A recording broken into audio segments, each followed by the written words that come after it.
Hello. I'm Giles Bridge.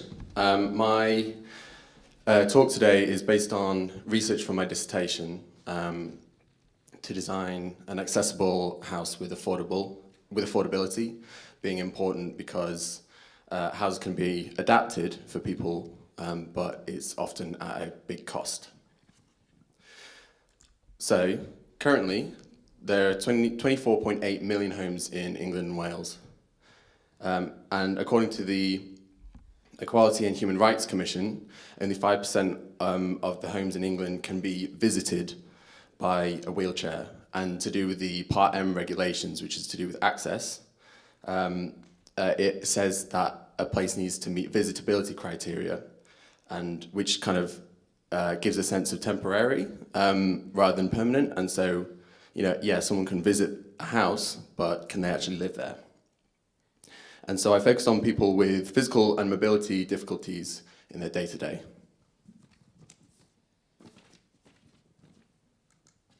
So the house is a machine for living.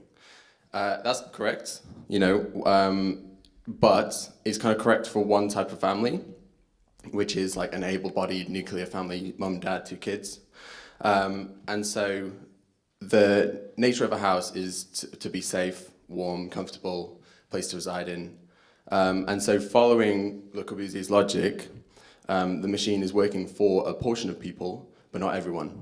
And then also Le Corbusier said once that mass production leads to standards and standards lead to perfection. And yeah, that's true, but it seems that the standards that have been designed only still have one type of person in mind. So I focused on the time period of the 1930s, which is after World War I, and where about 350,000 homes a year were being built. And under the Tudor-Walter report, it said that homes needed to be built fit for heroes. And the Health and Housing Minister at the time, Aneurin Bevan, was saying to increase the standard of housing. And so at this point, following a world war, and there's lots of soldiers who had been injured with loss of limbs, making it very difficult for them to move around places. There was a chance here to build houses accessibly for people for like many years to come. But also at the time, disabilities weren't really recognized as being they weren't really recognized in society, and so that's also a factor that was about.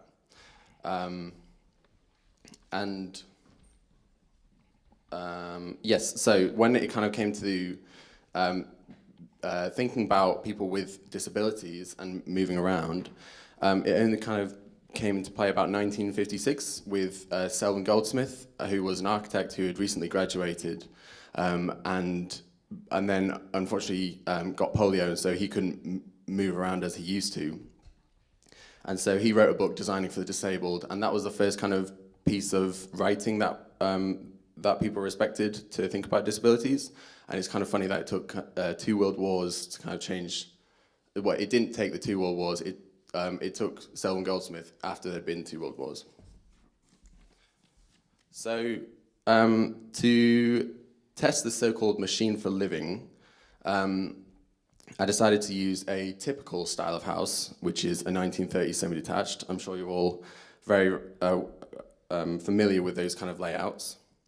And so using the space allowance of the house, then I'd change the layout to suit a non-typical person. And so, and the idea would be to design it with familiarity, because a lot of people don't like change. And so it would be familiarity for the journey through the house, and so it makes it feel more of a home rather than a kind of alien spaceship that people aren't used to. So the part that I was focusing on was the vertical movement through the house, because that's the most challenging part for people with mobility issues. So changing the stairs to be a ramp and incorporating it became quite a significant point of what I was looking into. So this is the ramp house, and it puts people at the front of the design process. and it incorporates the ramp as part of the furniture, and it's an active part in the house rather than just an add-on, a secondary feature. And so the architects who designed it, it's their actual house, because they have a daughter with issues of mobility. And they've designed it so that, they quote, that Greta can be in the living room, and there are 6 other spaces that they can see or hear her from. And so they've designed it with that it's made for her, basically, and it's to do with the journey through the house.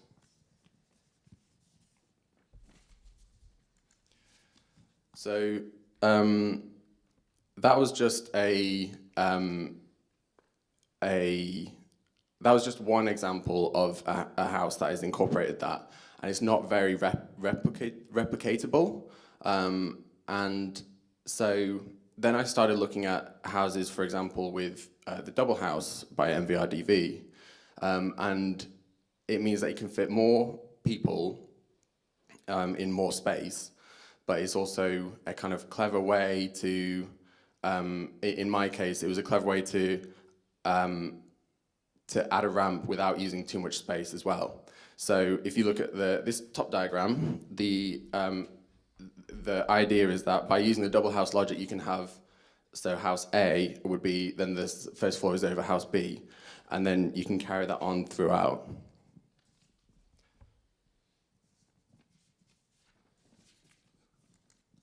Okay, so this is the design I came up with, and it shows that the ground floor took inspiration from the journey through a semi-detached house. So if I quickly flick back to semi-detached, you've got the entranceway with a living space, dining space, and kitchen. And then when you look at this, you've got the entrance, living space, dining space, kitchen. And that adds a nice familiarity to the journey of a house. And it's something that has kind of always worked, with the more communal spaces being at the front and the functional spaces being at the back of the house.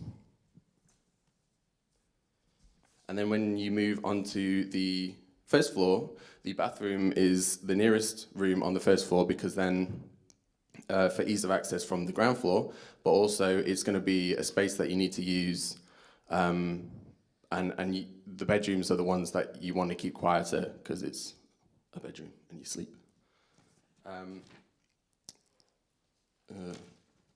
And so the dimensions of this were informed by the dimensions of a room sizes of the semi-detached houses.